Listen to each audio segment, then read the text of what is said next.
உயிர்த்தெழுத்து நிகழ்ச்சிக்கு அன்போடு வரவேற்கின்றோம் நேயர்களே. 28 ஆண்டுகளுக்கு பிறகு ஒரு இந்திய பிரதமர் ஸ்ரீலங்காவுக்கு சென்றிருக்கிறார். ராஜீவ் காந்திக்கு பிறகு ஸ்ரீலங்காவுக்கு அரசு முறை பயணமாக செல்லக்கூடிய பிரதமர் நரேந்திர மோடி.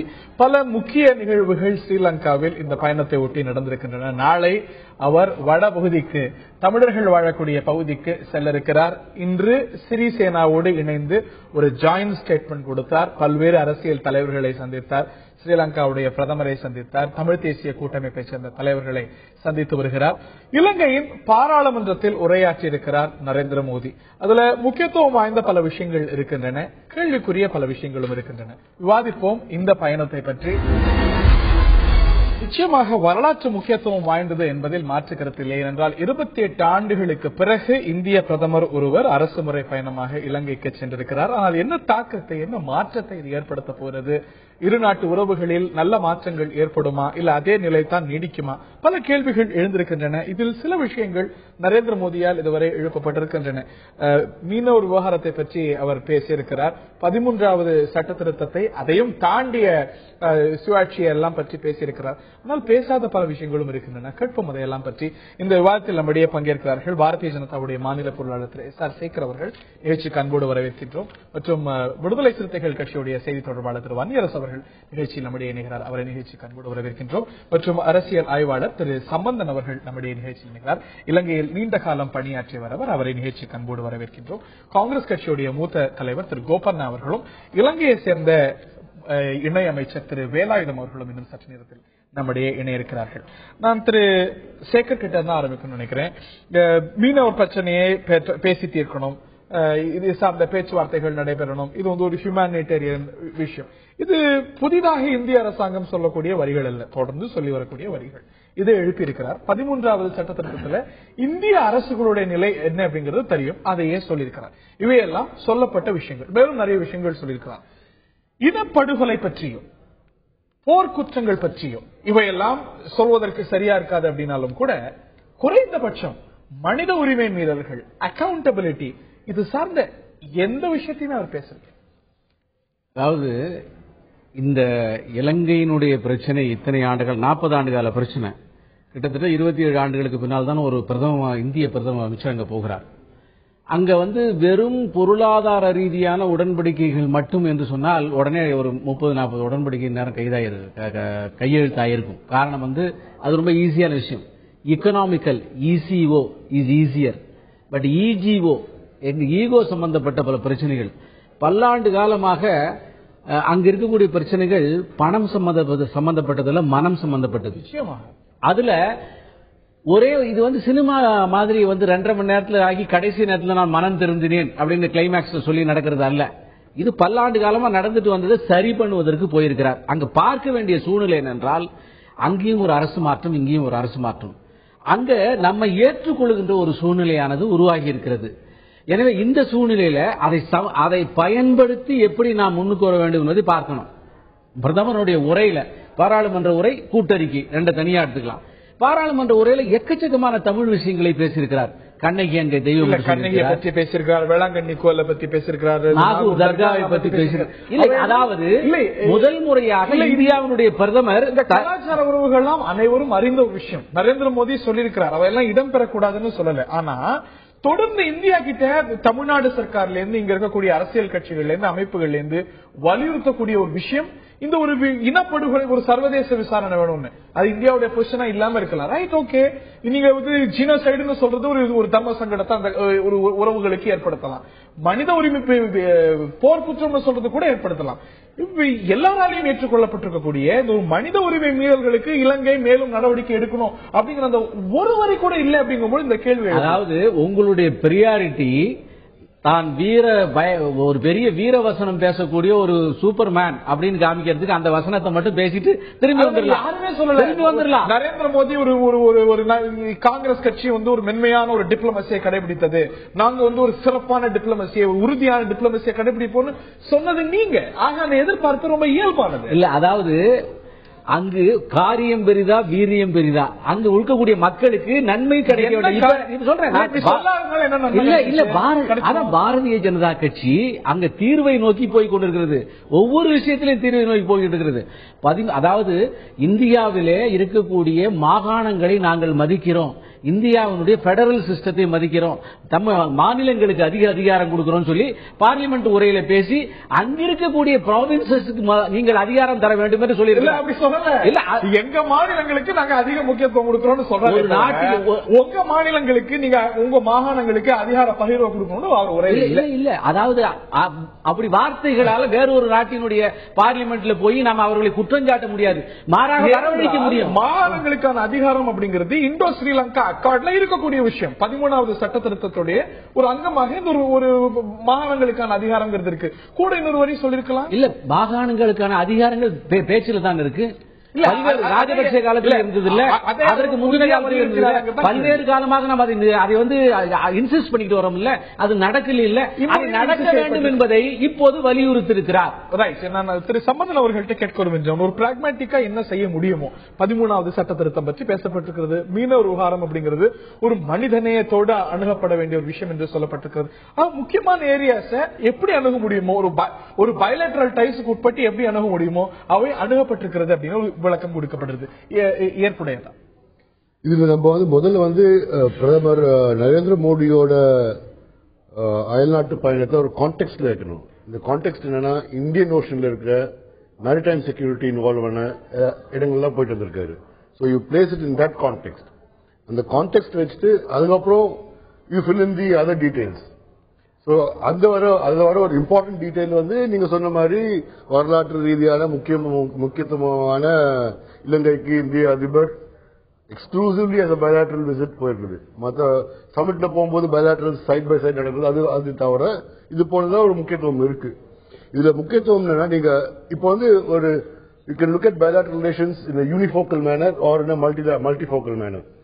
இப்போ முக்கியமான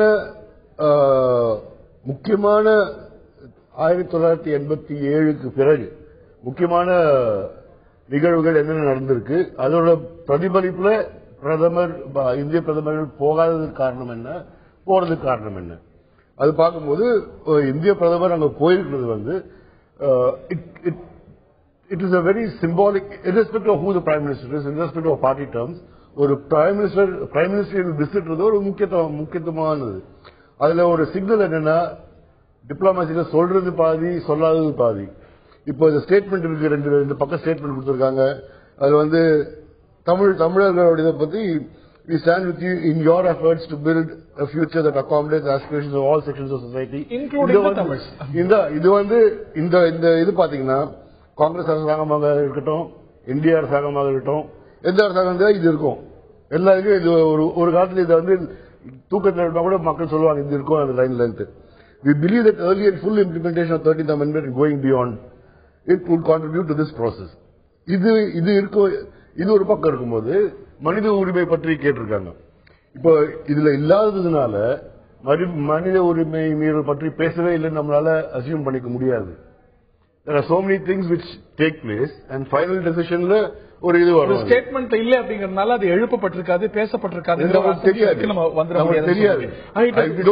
சிம்பாலிக். இவ்வளவு ஆண்டுகளாக ஒரு இந்திய பிரதமருடைய ஒரு விசிட்டே நடக்க முடியாத ஒரு சூழ்நிலையில இது நடந்திருக்கிறதே அந்த வகையில முக்கியத்துவம் வாய்ந்தது அப்படிங்கிறது உங்களுடைய முதற்கட்ட கருத்து. ஒரு இன்னொரு பாயிண்ட் என்னன்னா, இப்போ வந்து இந்திய இலங்கை இப்போ இங்க வந்து தமிழ்நாடு வந்து எலக்டோரல் பிரஷர் தமிழ்நாட்டில் இருக்கிற மாதிரி அங்க இருக்கிற அரசியல் கட்சிகளுக்கும் சிங்கிள் எலக்ட்ரல் பிரஷர் இருக்கும்.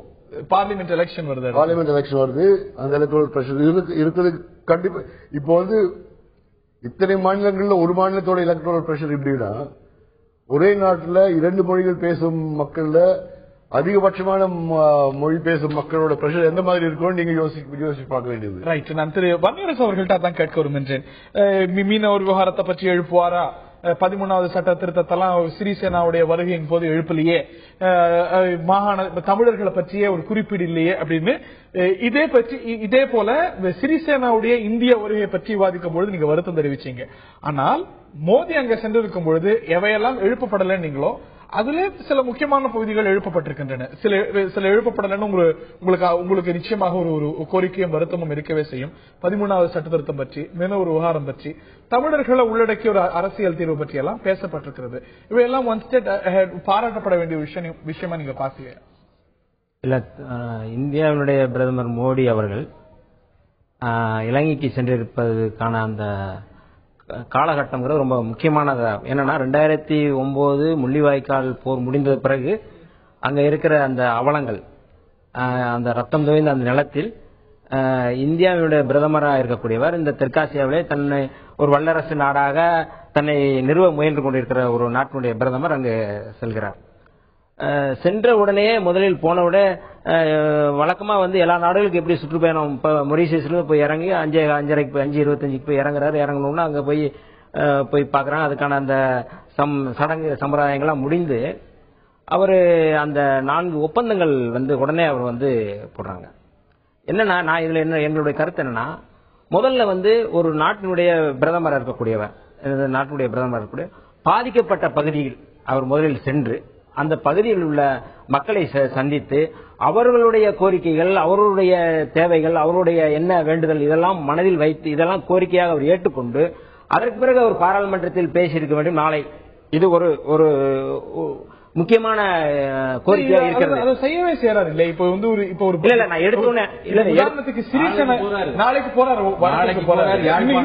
இல்லங்க நான் கேக்குறது என்னன்னா, வந்தவொடனே எடுத்தவொடனே அங்க என்ன நடந்தது என்று முதல்ல போகணும். நாங்க என்னன்னா என்ன நடந்தது டெல்லி வந்த போது கூட இந்த ஒரு பைலேட்டரல் ப்ராசஸ் எல்லாம் முடிச்சுட்டா மத்த பகுதிகளுக்கு போறாரு. இதுதான் இயல்பான ஒரு விஷயம். போர் நடந்த பகுதி, போர் நடந்த நாட்டுக்கும் நடத்த போறாரா இல்ல நீங்க வடக்குக்கு போய் விசாரணை நடத்த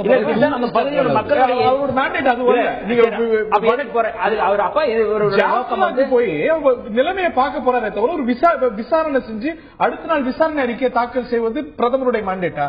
இல்ல அதுதான் என்னுடைய ஒரே ஒரு என்னன்னா, முதல்ல ஒரு சர்வதேசமே எதிர்பார்த்துக்கிட்டு இருக்கிற ஒரு இடம், அந்த இடம் அந்த நாட்டுக்கு பிரதமர் போறாரு. அதாவது அரை நூற்றாண்டுக்கு மேலாக அந்த மக்களுடைய போராட்டங்கள், அந்த மக்களுடைய இழப்புகள், இழப்பீடுகள் எவ்வளவு இருக்கு அப்படிங்கிறது எல்லாருக்கும் தெரிஞ்ச செய்தி தான் அது. மைத்ரிபால சிறிசேனா இங்கே வரும்பொழுது அவர் இங்கே எல்லா விஷயங்களும் பேசலாம். அவர் அங்க போறதுக்கான முதல் நோக்கம் அவர் ஈழ மக்களுக்கான, தமிழ் மக்களுக்காக நன்மை செய்யக்கூடிய எந்த காரியமும் அல்ல. அவர் போவது வர்த்தக ஒப்பந்தத்திற்காக, வர்த்தகம் செய்வதற்காக மட்டுமே. தமிழர் விவகாரத்துக்கு முக்கியத்துவம் கொடுத்திருப்பாரையானால் முதல் பயணமாக தமிழர் பகுதிக்கு தான் வந்திருக்கும். அதற்கு பிறகுதான் பார்லிமெண்ட்ல பேசியிருக்கணும். அவரோட பிரையாரிட்டி தவறா இருக்கு அப்படிங்கிறது உங்களுடைய குற்றச்சாட்டு. திரு சம்பந்தன், ரொம்ப சுருக்கமா உங்களுடைய வாதம். இடைவேளைக்கு பிறகு மேலும் காங்கிரஸ் பார்வையும் கேட்க வேண்டியிருக்கிறது. உங்களுடைய சுருக்கமா you wanted to rebut. Very limited point இப்போ பைலாட்டரல் ரிலேஷன்ஸ் இருக்கும்போது அங்க இலங்கையில என்ன ஒரு அதிகமான பிரதிபலிப்புனா, நீங்க யோசிச்சு பாருங்க, இங்க ஒரு மாநிலம் முழுக்க தமிழ் பேசும் மக்கள், அங்க ஒரு மெஜாரிட்டி மைனாரிட்டி, அந்த இதெல்லாம் நமக்கு தெரிஞ்ச வரலாறு தான். So majority would not like to be seen directed to and dictated to. அதெல்லாம் உள்நோக்கி உள்ளெடுத்து போறது ஒரு பிரதமராக இருக்கட்டும், அந்த பிரதமர் ஒரு அரசியல் கட்சியை சார்ந்தவராக இருக்கட்டும். ஆனால் அதற்கு அடிப்படையில் ஒரு பியூரோக்ரசி, ஒரு டிப்ளமேட்டிக் குரூப்பே இருக்கு. வடக்கு போயிருந்து கொழும்புவை தவிர்த்து ஒரு தவறான டிப்ளமேசியா இருந்திருக்கும் அப்படின்னு புரிஞ்சுக்கலாம். I'm not saying that. இது என்ன மாதிரி ஒரு ப்ரோக்ராம் ஷெட்யூல் பண்றது நான் உங்க வீட்டுக்கு வரணும், உங்ககிட்ட வர மாதிரி இல்லை. இரு நாட்டு தலைவர்கள் போற ஒரு இரு நாடுகளை சேர்ந்த ஒரு விவகாரம். அதை வரவேற்கும் நாடும் ஒப்புக்கொள்ள வேண்டும், செல்லும் நாடும் ஆர்வம் காட்ட இருக்க வேண்டும். என்ன நடந்தது என்று நமக்கு தெரியாது. தெரியாத பட்சத்தில் ஊகிப்பது தப்பு. மேலும் பல கேள்விகள் மேலும் பல கேள்விகள் இந்த பயணத்தை சார்ந்து மேலும் பல கேள்விகள் எழுந்திருக்கின்றன. நேர்களே, உங்களுடைய பார்வையையும் நீங்கள் தெளிவுபடுத்தலாம். குறுஞ்செய்திகள் வாயிலாக ஒரு சிறிய இடைவேளை எடுக்க வேண்டியிருக்கிறது. திரு கோபன் அவர்களும் இன்னும் சற்று நேரத்தில் நம்முடைய இணைய இருக்கிறார். அதற்கு முன்பாக திரு எஸ்.ஆர். சேகர் திரு இடைவேளை எடுக்க திரு பன்னீரசுக்கு உங்களுடைய பார்வை. அதாவது இந்த இலங்கையிலே எங்களுடைய தமிழ்நாட்டினுடைய மாநில துணைத் தலைவர் சக்கரவர்த்தி அவர்கள் பிரதமருடைய விஜயத்திலே தமிழர்களாக பங்கு கொண்டதை இன்றைக்கு ஒரு மணி நேரத்துக்கு முன்னால் என்னிடம் தொலைபேசியிலே சொன்னார். அதுல சொல்லுகின்ற போது இலங்கை தமிழ் மக்கள், இலங்கையில் இருக்கக்கூடிய தமிழ் அரசியல்வாதிகள், தமிழ் மக்களும் இவருடைய விஜயத்தை மிக அளவில் ஆதரிக்கிறார்கள். அல்ஜீரா தொலைக்காட்சியிலிருந்து உலகத் தமிழ் பேரவை கூட்டமைப்பிலிருந்து மோடியினுடைய பேச்சுக்கள் மற்றும் மோடியினுடைய அங்க செய்கைகள் தமிழ் மக்களுக்கு ஆதரவாக இருக்கிறது. நாங்கள் கூட்டமாக உட்கார்ந்திருக்கிறோம். பல்வேறு தமிழ் எம்பிக்கள் என்னோடு பேசிக் கொண்டிருக்கிறார்கள். எல்லோரும் இந்த மோடியின் விசிட் தமிழர்களுக்கு ஆதரவாக இருக்கும். இந்த எதிர்பார்ப்பு நிச்சயமாக பிரம்மாண்டமானதாக இருக்கிறது என்று சொன்னால் மிகையல்ல. அதை நிறைவேற்றக்கூடிய வகையில், அதை பூர்த்தி செய்யும் வகையில இருந்து வருகிறதா, இருக்க போகிறதா? 2 நாள் பயணமாக நரேந்திர மோடி பாரத பிரதமர் இலங்கைக்கு சென்றிருக்கிறார். இலங்கை பாராளுமன்றத்தில் உரையாற்றியிருக்கிறார். அதே போல சிறிசேனா அதிபர் சிறிசேனாவோடு ஒரு கூட்டறிக்கையும் வெளியிட்டிருக்கிறார். அதில் தமிழர்களுக்கான அதிகாரம் பற்றி பேசியிருக்கிறார், மீனவர் விவகாரம் பற்றி பேசியிருக்கிறார், 13வது சட்ட திருத்தம், அதையும் தாண்டிய தீர்வுகளை எல்லாம் பற்றி பேசியிருக்கிறார். பேசிய விஷயங்கள், பேசாத விஷயங்கள் இவையெல்லாம் விவாதத்தை கிளப்பியிருக்கின்றன. இது பயனளிக்கக்கூடிய ஒரு பயணமாக இருக்க போறதா, இல்லாட்டி வெறும் ஆப்டிக்ஸ் மட்டுமே, காட்சிகள் மட்டுமே இருக்கக்கூடிய ஒரு மற்றும் ஒரு பயணமாக இருக்க போகிறதா என்பதுதான் நமக்கு எழக்கூடிய கேள்வி. திரு கோபண்ணா, காங்கிரஸ் கட்சியை சேர்ந்த திரு கோபண்ணா அவர்கள்ட்ட கேட்க இருக்கின்றேன். முந்தைய காலகட்டங்களில் ஒரு பிரதமர் இலங்கைக்கு செல்வது அப்படிங்கிறது சாத்தியமே இல்லாத ஒரு விஷயமாகத்தான் இருந்து வந்திருக்கிறது. ஒரு மல்டிலேட்டரல், அதாவது பல நாடுகள் சேர்ந்து பங்கேற்கக்கூடிய காமன்வெல்த் கான்பரன்ஸ் கூட டாக்டர் மன்மோகன் சிங் போக முடியாத ஒரு சூழ்நிலை தான் இருந்தது. அப்படி இருக்கக்கூடிய சூழ்நிலையில இந்த ஒரு பயணம் 28 ஆண்டுகளுக்கு பிறகு ஒரு பாரத பிரதமர் செல்கிறார். ஒரு பாரதிய ஜனதாவை சேர்ந்தவர், காங்கிரஸ் சேர்ந்தவர்களெல்லாம் தாண்டி ஒரு பாரத பிரதமர் இலங்கைக்கு சென்று வரக்கூடிய ஒரு சூழல் ஏற்பட்டிருக்கிறது. இதை பற்றி உங்களுடைய முதற்கட்ட கருத்து இல்ல? பொதுவாக 1987க்கு பிறகு 28 ஆண்டுகள் கழித்து இந்தியாவினுடைய பிரதமர் நரேந்திர மோடி இலங்கைக்கு செல்கிறார். ஏற்கனவே ராஜீவ்காந்தி அவர்கள் அங்கே இந்திய இலங்கை ஒப்பந்தம் செய்து கொள்வதற்காக அன்றைக்கு இலங்கைக்கு செல்ல வேண்டிய ஒரு நிலை ஏற்பட்டது. அந்த ஒப்பந்தம் போடுவதற்கு முன்பாக 1947 சுதந்திரம் பெற்ற பிறகு அங்கே அரசியல் ரீதியாக பல நிகழ்வுகள் நடந்தன. ஏற்கனவே அங்கே இருக்கிற தமிழர் தலைவர்களும் அங்கே இருக்கிற இலங்கை அரசியல் தலைவர்களும் சில ஒப்பந்தங்களை போட்டு பல சலுகைகள் வழங்குவதற்கான முயற்சியில் ஈடுபட்டார்கள். ஆனால் எந்த ஒப்பந்தத்தையும் இலங்கை அரசு நிறைவேற்றவில்லை. அதனால் தமிழர்கள் தொடர்ந்து அங்கே போராடி கொண்டிருந்தார்கள். தமிழர் தலைவர் செல்வா அவர்களும் பிறகு அமிர்தலிங்கம் அவர்களும் டல்ப் என்கிற அமைப்பு எல்லாம் நடந்தது. இதற்கு பின்னாலே இந்தியா அதுல ஜி பார்த்தசாரதி, பி.வி. நரசிம்மராவ் எல்லாம் முயற்சி பண்ணி ஆனெக்சர் சி, திம்பு பேச்சோ இல்ல கொஞ்சம் எனக்கு அந்த ராஜீவ்காந்தியினுடைய பயணத்துக்கும் இந்த பயணத்திற்கும் வேறுபாட்டையும் நான் சொல்லி ஆக வேண்டும். ராஜீவ்காந்தி ஏதோ திடீர்னு போல, ஏற்கனவே பெங்களூர்ல கூடி பேசி ஆனெக்சர் சி பல பேர் அதுல ஈடுபட்டு இறுதியாக ஒரு ஒப்பந்தம் தயாராகி அதுல பல போராளி குழுக்களோடு பேசி கடைசியாக ஏன் அந்த பிரபாகரன், விடுதலை புலிகள் தலைவர் பிரபாகரன் அவருடைய சுதுமலையிலே அதை ஆதரித்து பேசுகிற ஒரு சூழல் ஏற்பட்டு அதற்கு பிறகு வரதராஜ பெருமாள் இடைக்கால நிர்வாக கவுன்சில், அதில் பல சலுகைகளை நாங்கள் பெற முடிஞ்சது. ஆனால் பின்னால என்ன பாத்தீங்கன்னா அந்த வடக்கு கிழக்கு மாகாணம் லிங்கேஜ் என்று சொல்லப்படுகிற தமிழ் தாயக பகுதியை முதல் முறையாக ராஜீவ்காந்தி ஒப்பந்தம் தான் உருவாக்கி கொடுத்தது. அந்த ஒப்பந்தத்தில் சொல்லப்பட்ட அந்த தமிழ் தாயக பகுதியை வடக்கு கிழக்கு இணைக்கப்பட்டதை உச்சநீதிமன்ற ஒரு தீர்ப்பின் மூலமாக செயலற்றதாக ஆக்கியவர்கள் இலங்கை அரசியல் தலைவர்கள். ஆக பல ஒப்பந்தங்கள்ல அதுல கூறப்பட்ட ஒப்பந்தங்கள் அடிப்படையில் 13வது திருத்தம் நாடாளுமன்றத்தில் ஏகமனதாக நிறைவேற்றப்பட்டது. அந்த தீர்மானத்தை 13வது திருமணத்தை இதுவரை இலங்கை அரசு, ராஜபக்சே அரசு 10 ஆண்டு காலமா அவர் இருக்காரு. அவர் இதை நிறைவேற்றுவதற்கான என்ன முயற்சி எடுத்தார்? அதுக்காக இந்தியாவையும் அவர் ஏமாற்றி கொண்டுதான் இருந்தார். நாங்களும் தொடர்ந்து வலியுறுத்தினோம், பேசி பார்த்தோம். ஏன்னா ஒரு அண்டை நாடு நாம் ஒரு 120 கோடி மக்கள் இருக்கிற நாடு, ஒரு 2 கோடி மக்கள் இருக்கிற நாட்டை மிரட்டி இல்ல இதை பண்ணி செய்துவிட முடியாது. எவ்வளவோ அழுத்தம் கொடுத்து பார்த்தோம். ஆனால் அவர்கள் அங்கே இருக்கிற இலங்கை தமிழ் கடைசியா என்ன நடந்ததுன்னா 2010 நாடாளுமன்ற தேர்தலுக்கு பிறகு 2011 வடக்கு மாகாணத்திலே ஒரு தேர்தல் நடந்து அந்த தேர்தலிலே தமிழ் தேசிய கூட்டமைப்பு வெற்றி பெற்று சி.வி. விக்னேஸ்வரன் முதலமைச்சராக வர முடிந்ததுதான் ஒரு சாதனை. ஜனநாயக பாதைக்கு அங்கே இருக்கிற மக்கள் திரும்பி வாக்களித்து ராஜபக்சே கட்சியை தோற்கடித்து அன்னைக்கு சி.வி. விக்னேஸ்வரனை முதலமைச்சராக்கினார்கள். முதலமைச்சரான பிறகும் அவர்களுக்கு அதிகாரம் கொடுப்பதற்கு இலங்கை அரசு தயாராக இல்லை. இப்படி அந்த ஒப்பந்தத்தை 1987 ஒப்பந்தத்தையும் 13வது திருத்தத்தையும் நிறைவேற்ற மறுத்த அவர்கள், எங்கள் தலைவர் ஈ.வி.கே.எஸ். அவர்கள் அறிக்கையின் மூலமாக நரேந்திர மோடி இந்த பயணத்துக்கு போறார் இலங்கைக்கு. ஆனா அங்கே இருக்கிற பிரதமர் எங்கள் கடல் எல்லைக்குள் நுழைந்தால் நாங்கள் சுட்டு தள்ளுவோம், சுட்டு தள்ளுவதற்கு எங்களுக்கு சட்ட ரீதியாகவே அனுமதி இருக்கிறது, அதனால நாங்கள் அப்படி செய்யலாம் என்று பேசுகிறது. ஏன் அப்படி பேசினார்? நரேந்திர மோடிக்கு இல்லாத துணிச்சல் ரணில் விக்ரமசிங்கேவுக்கு எப்படி வந்தது? இந்த பின்னணியிலே நீங்கள் இலங்கைக்கு செல்வதனால் எந்த பயனும் ஏற்பட போவதில்லை. இது சரியான நேரம் இல்ல. ஒன்னு சொல்றேன், அங்க இலங்கையில் இருக்கிற அரசியல் இன்னைக்கு எப்படி இருக்குன்னா, கிட்டத்தட்ட ராஜபக்சேவுக்கும் மைத்ரிபால சிறிசேனாவுக்கும் கிட்டத்தட்ட 4,49,000 வாக்கு வித்தியாசத்தில் தான் மன்மோகன் 4% வாக்குகள் போனா அது ரொம்ப அருமையான நேரம். அங்க இன்னும் அவர் எதற்குமே தயாரா இல்ல. ஆனா இப்படி ஒரு கருத்து சொல்லிட்டாரு. மோடி இங்க பொறுத்து சரியான கருத்து. இவர்களுக்கு அவர்களுக்கு 4.5 லட்சம் வாக்குகள் வித்தியாசம் தான் ராஜபக்சே தோற்கடிக்கப்பட்டிருக்கிறார். இது சிறுபான்மை சமுதாயத்தினர் அத்தனை பேரும் மைத்ரிபால சிறிசேனாவை ஆதரித்திருக்கிறார்கள். ரூரல் பகுதியில் இருக்கிற சிங்களவர்கள் எல்லாம் ராஜபக்சே ஆதரிச்சிருக்காங்க. இந்த பயணத்துல இன்னொன்னு சொல்றேன், காலையில இந்து பத்திரிகையில வந்திருக்கிற செய்தி எங்களை எல்லாம் அதிர்ச்சியில் ஆக்குது. ஏதோ இந்த நாடு ரிசர்ச் அனாலிசிஸ் விங்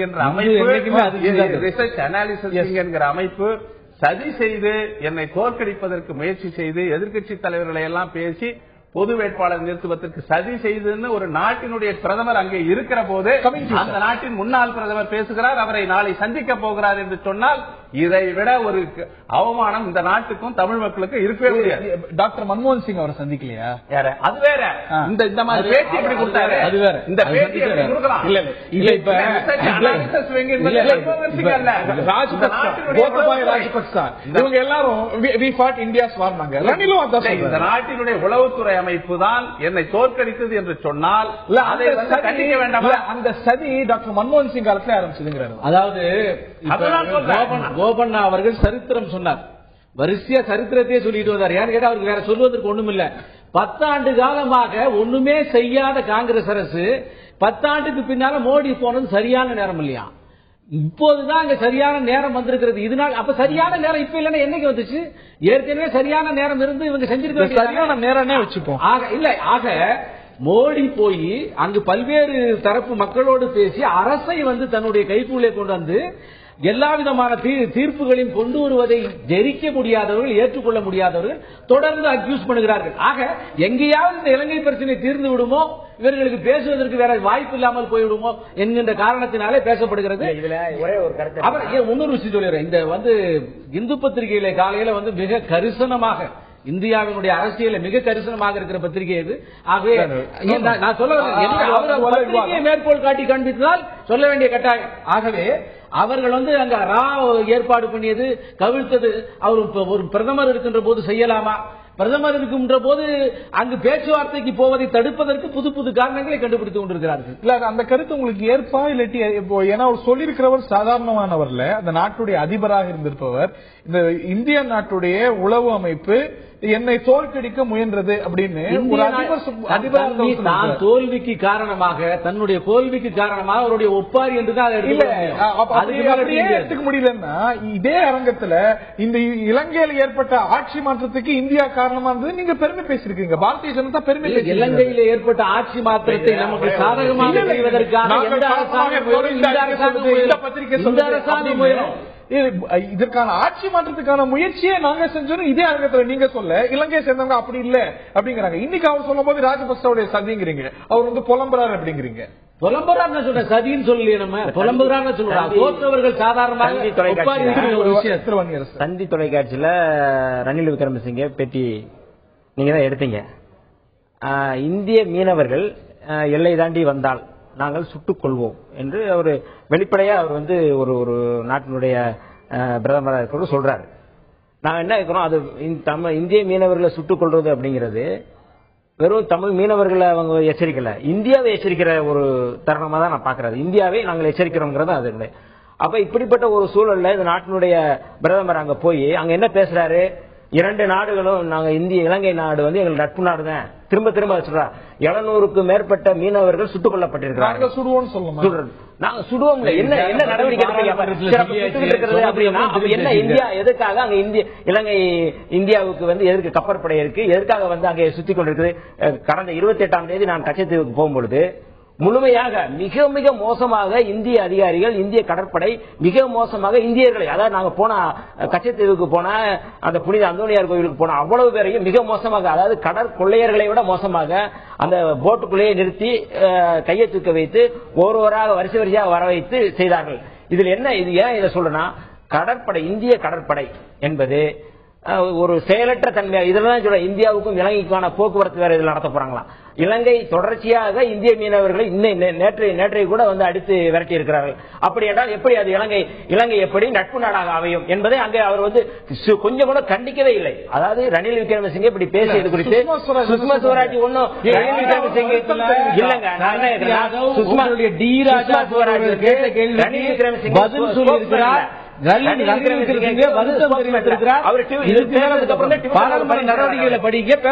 மிக மிக மோசமா வந்து வெளிப்படையே தந்தி தொலைக்காட்சியில வந்து நான் சொல்லிக் கொள்வோம் கேள்வி இலங்கையுடைய வெளிவிவகாரத்துறை அமைச்சர் மங்கள சமரவீரா கிட்டையும் இந்த தந்தி டிவி பேட்டியை குறித்து கேட்கப்படுகிறது. மங்கள சமரவீரா என்ன சொல்றாருன்னா, எங்களுடைய மீனவர்களுடைய, அதாவது வடக்கு பகுதி தமிழ் மீனவர்களுடைய ஃப்ரஸ்ட்ரேஷனா அவர் வந்து வெளிக்கு கூட்டினாரு. நீங்க அதை வந்து மனதுக்கு எடுத்துக்கணும், பெரிதா எடுத்துக்கணும் அப்படிங்கிற, அப்படியே வந்து உங்களை புண்படுத்திக்கணுங்கிற அவசியம் இல்லை அப்படிங்கிற. கச்சத்தீவு ஒப்பந்தப்படியே இருக்கட்டும், ஹிஸ்டாரிக்கல் வாட்டர் அப்படிங்கறது ஒரு அந்த இதன்படியே பார்த்தா மீனவர்கள் வந்து சுதந்திரமா வந்து கடை பிடிக்கலாம் அப்படிங்கிறது ஒப்பந்தம் இருக்கு, சரத்து இருக்கு. அதையே வந்து வலியுறுத்த மாட்டாங்க. 2008 ஒரு பிஷிங் அரேஞ்ச்மெண்ட்ஸ் ஒப்பந்தமே இருக்கு. எல்லை தாண்டி வருகிற மீனவர்களை சுடக்கூடாது, பத்திரமாக அவர்களை கைது செய்தால் கூட அவர்களை பத்திரமாக ஒப்படைக்கப்பட எந்த நிலையிலும் சுடக்கூடாது. ஏன்னா இந்த இரண்டு நாடுகளுக்கு இடையே ஆட்சியில் கடைசி சுடுதல்ங்கிறது 2011 காங்கிரஸ் ஆட்சி காலத்தில் ஒரு விஷயம் சொல்றேன். மீனவர்கள் இலங்கையில அந்த பகுதியில கடல் பகுதிக்குள்ள மீனவர்கள் சுடப்படுவது, தாக்கப்படுவது என்பது நீங்க ஏதோ ஒரு கட்சியினுடைய ஆட்சியில் நடைபெறுகிற நிகழ்வு அல்ல. பாரதிய ஜனதா கட்சி ஆட்சியிலையும் நடந்திருக்கு. 98 இருந்து 2004 எவ்வளவு சுட்டாங்கன்ற விவரம் எல்லாம் இருக்கு. ஆகையினால அப்படி பார்க்க கூடாது. அந்த கடல் எல்லைக்குள் மீன் பிடிப்பதற்கு போகிற, பாரம்பரியமாக மீன் பிடிக்கிற உரிமை இருப்பதாக கருகிற மீனவர்கள் அங்கே போகிற போது சில அசம்பாவிதம் நடக்கிறது. அதை வந்து அவர்களை வந்து பத்திரமாக ஒப்படைக்க வேண்டும் என்பதுதான் அந்த ஒப்பந்தம். அந்த ஒப்பந்தத்தை மீறுகிற வகையில் பேசியிருக்கிறார். இலங்கை எவ்வளவு மோசமா வந்து இந்தியாவை ஏமாற்றுகிறது ஒரே ஒரு இதுதான், கச்சத்தீவுக்கு போகிறவர்கள் அனுமதி அந்த புனித திருத்தலத்துக்கு போக அனுமதி தேவையில்லை. வெறுமனே வந்து நீங்க வந்து ஒரு நம்ம இந்தியாவுக்கு வந்து அந்த அப்ளிகேஷன் மட்டும் கொடுத்தா போதும். ஆனா இவங்க எடுத்துட்டு போய் பத்திரிகையாளர், ஊடகவியலாளர்கள் எவ்வளவு மோசம் நடத்தினாங்கிறது ஊடகவியலாளருக்கு நல்லா தெரியும். அதாவது இந்தியாவை மதிக்காத போக்கு, அந்த கச்சத்தீவுடைய ஒப்பந்தத்தை மதிக்காமல் இலங்கை தொடர்ச்சியாக தமிழர்களுக்கு எதிராக, இந்தியாவுக்கு எதிராக தான் செயல்பட்டுக் கொண்டிருக்கிறது. மோடி அவர்கள் இந்த பயணத்தின் போது அதை எச்சரிக்காது மட்டுமல்ல, எந்த விதமான வந்து தமிழர்களுக்கான அங்க நாட்டுடைய எந்த இதுக்கும் அவர் கடுமையான கருத்துக்கள் வெளியில சொல்லக்கூடிய இந்த ஸ்டேட்மெண்ட்ஸ்ல மட்டும் வந்துருவாங்க. கேள்வி திரு Sampanthan you want to make a இதுல 2 பாயிண்ட். ஒன்னு வந்து RNAW ரோல் பத்தி முன்னாள் அதிபர் மஹிந்த ராஜபக்ச இன்றைய பேட்டியை பற்றி விவாதித்தோம். அதற்கு பதில் நாம் யாரும் கொடுக்க வேண்டிய அவசியம் இல்லை. இலங்கையின் வெளியுறவுத்துறை அமைச்சர் மங்கள சமரவீரா தில்லி வந்தபோது இதே கேள்வி அவரை கேட்டது போது அவர் சொன்னது, இலங்கை தேர்தலை நிர்ணயிப்பது இலங்கை வாக்காளர்கள் தான், RNAW இல்லை என்று அவரை கூறிவிட்டார். எஸ். அதோட அதை விட்டுட்டு இப்போ இந்த அடுத்த இது வந்து மீனவரோட பிரச்சனையை பத்தி இது பண்ணுவோம். மீனவர் பிரச்சனை வந்து காலகாலமா இலங்கை மக்கள் தான் நிர்ணயிக்கிறாங்க அப்படின்னா ஏன் திரு இளங்கோவன் மாற்றப்படுகிறாங்க கேள்வி எல்லாம் வருது இல்ல? ஏன் இளங்கோவன் அங்க ஒரு ஆபீசர் மாற்றப்படுகிறார், இது ஏன் அப்படிங்கிற கேள்வி எல்லாம் சேர்ந்து அதோட அதிகாரப்பூர்வமான அறிக்கைப்படி அவர் ஒவ்வொருவருடைய படிக்காலம் 2 ராஜபக்ச மேலும் அந்த குற்றச்சாட்டுகளை நான் கம்ப்ளைண்ட் வைக்கிறேன். சோ இந்த சமயத்துல மாற்றினாங்க, ஆனாலும் கூட தொடருது. இந்த ஒரு போக்கானது முந்தைய ஆட்சியிலிருந்து தொடருது. மோடி வந்த பிறகு இந்த ஒரு பொலிட்டிக்கல் லீடர்ஷிப், மோடியோட பொலிட்டிக்கல் லீடர்ஷிப் எடுத்த முடிவில் முந்தையில இருந்து தொடருது. அப்படிங்கும் போது டூ மணி இன்ஃபர்மேஷன், அதோட ராட்டிஃபைங் செய்யறாரு மஹிந்த ராஜபக்ச, சில கேள்விகளை சேர்த்து எழுப்புது. அது இப்போ நீங்க பார்க்கும்போது நீங்க ஒரு அரசியல் மாற்றம் ஏற்படுறது வந்து ஒரு உளவுத்துறையினாலேயோ ஒரு மக்களின் நிர்ணய சக்தியா இருக்க முடியுமா? அது ஒரு முக்கியமான கேள்வி. அது ஒரு உளவுத்துறை அந்த நாட்டின் எந்த நாட்டை பிரதிபலிக்கிறதோ அந்த நாட்டின் சேவையை செய்து கொண்டுதான் அது போகும். அரசியல் ஒரு ரீதியாக போகும், தேர்தல் ஒரு ரீதியாக போகும். மூன்றும் ஒரு கான்ஃபிடன்ஸ் வரும்போது it could be a coincidence, it could be a confidence, it could be a causation. இது இப்போ இது தேர்தல் முடிச்சாச்சு, புது அரசாங்கம் வந்தாச்சு, இதெல்லாம் எடுத்து மாற்ற முடியும், வருங்காலத்தை மாற்ற முடியாது. மேலும் பல கேள்விகள் எழுந்திருக்கின்றன. ரா என்னை வீழ்த்துவதற்கு உதவி செய்தது அப்படின்னு பகிரங்கமாக குற்றம் சாட்டுகிறார் முன்னாள் அதிபர் மஹிந்த ராஜபக்ச. மோடி நாளை யாழ்ப்பாணம் செல்கிறார், வடக்கு பகுதிக்கு செல்கிறார். அதில் என்ன மாற்றம் நிகழும் அல்ல நிகழாது, அதில் இருக்கக்கூடிய எதிர்பார்ப்புகள் என்ன? நரேந்திர மோடியுடைய இலங்கை பயணம் தான் இன்றைய ஆயுத எழுத்து நிகழ்ச்சியின் விவாத தலைப்பு. நரேந்திர மோடி இலங்கை பாராளுமன்றத்தில் பேசியிருக்கிறார். அதிபர் சிறிசேனாவோடு கூட்டறிக்கை வெளியிட்டிருக்கிறார். நாளை தமிழர் பகுதிகளுக்கு யாழ்ப்பாணத்துக்கு செல்கிறார். மேலும் பல விஷயங்கள் இந்த பயணத்தில் இருக்கவே செய்கின்றன. இன்று தமிழ் தேசிய கூட்டமைப்பை சேர்ந்த தலைவர்களை சந்திக்கிறார், மலையக தமிழர் பிரதிநிதிகளை சந்திக்கிறார், முன்னாள் அதிபர் சந்திரிகாவை சந்திக்கிறார். பல விஷயங்களை உள்ளடக்கிய பயணம். என்ன பயனை தரும், என்ன மாற்றத்தை தரும் அப்படிங்கிற கேள்வி எழுந்திருக்கிறது. நான் தொடக்க கேள்வியை உங்கள்கிட்ட கேட்டேன் திரு SR சேகர். இந்த இனப்படுகொலை பற்றியோ இல்ல மனித உரிமை மீறல்கள் அப்படின்னு சொல்லி இந்த ஒரு அக்கௌண்டபிலிட்டி பற்றி எந்த ஒரு சின்ன விஷயம் கூட இல்ல அப்படிங்கிற ஒரு கேள்வி கேட்டிருந்தேன். அதெல்லாம் மோடி பேசல. அதுக்கு நீங்க ஒரு விளக்கம் கொடுக்கறீங்க. வெற்றிகரமாக தீவிரவாதத்தை வீழ்த்திருக்கிறது இலங்கை அப்படின்னு இலங்கைக்கு பாராட்டு தெரிவிக்கிறார். யாரை தீவிரவாதிகள் அப்படிங்கிறார்? எந்த தீவிரவாதத்தை குறிப்பிடுகிறார்? ஒரு உங்கள்ட்ட கேக்குறேன், நீங்க எந்த தீவிரவாதி நினைச்சு இந்த கேள்வி கேக்குறீங்க? நீங்க யாரை தீவிரவாதியா கருதுறீங்க? நீங்க யாரை தீவிரவாதியாக அவர் சித்தரிக்கிறார் என்று நீங்கள் சித்தரிக்க விரும்புகிறீங்க? இந்தியாவுடைய பிரதமர் கேட்கிறார், உங்களுடைய கட்சியோட பிரமுகர். அதனால கேட்கிறேன், whom does he mean? அதனால விளக்கம் கொடுக்க இடத்துல நீங்க தான் இருக்கு. இல்ல இல்ல, இந்த கேள்விக்கு நான் என்ன கேட்கிறேன்னா, யாரை நரேந்திர மோடி தீவிரவாதியாக சொல்ல வேண்டும் என்று நீங்கள் எதிர்பார்க்கிறீர்கள் என்பதுதான் கேள்வி. ஏன்னா நரேந்திர மோடி ஆரம்பத்திலிருந்தே தீவிரவாதத்தை கடுமையாக, தீவிர பயங்கரவாதத்தை கடுமையாக எதிர்த்து சமீப காலத்துல இன்னைக்கு இந்திய அரசாங்கம் பேன் பண்ணிருக்கிறது எல்டிடிஏ தான். இந்திய அரசாங்கம் டெரரிஸ்ட் ஆர்கனைசேஷன் போன அரசாங்கம் தொடர்ந்த அரசாங்கங்கள் சொல்லி வருது. சோ நான் வெளிப்படையாவே கேட்கிறேன், இதுல எந்த ஒரு ஒளிவு மறைவும் இல்லை. It is not tricky question. நீங்க வார்த்தையில நீங்களும் நானும் விளையாட வேண்டிய அவசியம் இல்லை. எல்டிடிஏ தானே குறிப்பிடுறாங்க. இது ஜனதா விக்தி பெருமூனாவை சொல்ல முடியாதா? அவர்கள் இஸ்லாமியர்கள் மீது அவர்கள் சிங்கள இனவாதத்தை கொண்டு வந்திருக்க முடியாது. உடனடியாக இருப்பது என்ன? 2009க்கு பிறகு ஜேவிபி தான். இப்ப ஜேவிபி தான். அதாவது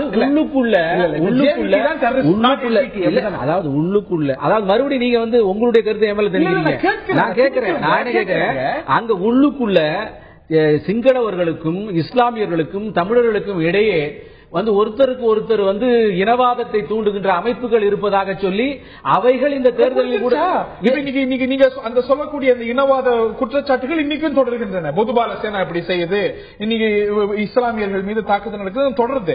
அவர் என்ன சொல்றாரு? You have successfully defeated terrorism அப்படிங்கிறார். சோ இயல்பான புரிதல், எல்லாருக்குமான புரிதல். நீங்க ஒரு வார்த்தை விளையாட்டுக்கே அவசியம் இல்லை. எல்டிடிஏ தான் குறிப்பிடுகிறாரு. ஏன்னா இந்திய அரசாங்கம் தொடர்ந்து எல்டிடிஏ பேன் பண்ணி வச்சிருக்கு. வேற யாரை குறிப்பிட முடியும்? ஜேவிபி இந்தியா பேன் பண்ணிருக்கா? இல்ல இல்ல.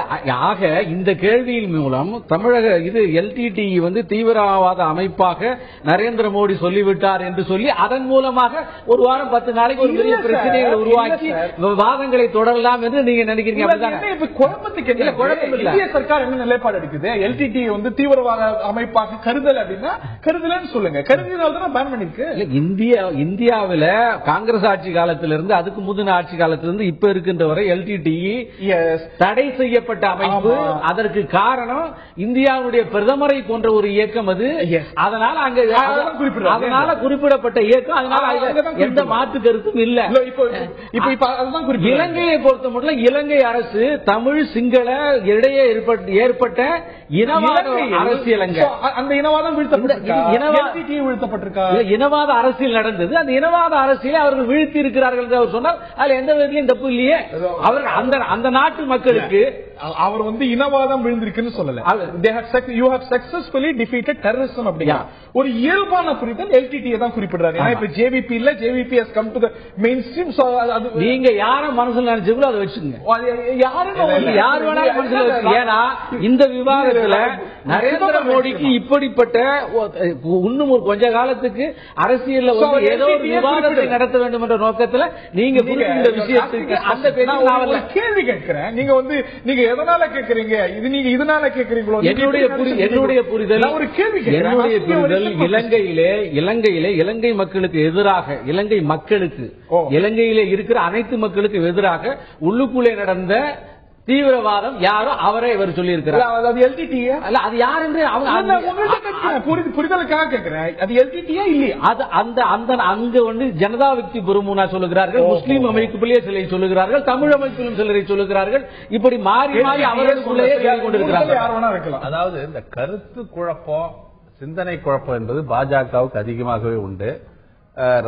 ராஜபக்சே அங்கே பிரதமராக அதிபராக இருந்தபோது அவருடைய கொடும்பாவியை குறித்து இதே இலங்கை தூதரகத்தின் முன்னாலே ஆர்ப்பாட்டம் நடத்தியவர்கள் தமிழக பாஜகவினர்.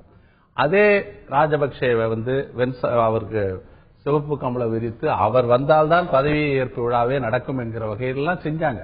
ஆனா இன்னைக்கு தீவிரவாதம் என்று அவர் பேசுவது தெளிவா இருப்பதை நான் சொல்லணும். தீவிரவாதம் முற்றிலும் ஒழிக்கப்பட்டது என்று சொல்வது அவர் LTTE தான் குறிப்பிட்டு சொல்றார், பேரை சொல்லியே தவிர அதை தான் சொல்லுகிறார். அதுதான் 2009 இறுதிக்கட்ட போர் என்பது தீவிரவாதத்திற்கு எதிராக தான் அவங்க பண்ணாங்க. அது LTTE தான் அதை வந்து அவங்க முற்றிலும் இந்திய அரசாங்கம் உதவி செய்தது வரைக்கும் ஆயுதங்களை கொடுக்கல, போர் விமானங்களை கொடுக்கல, கப்பல்களை கொடுக்கல.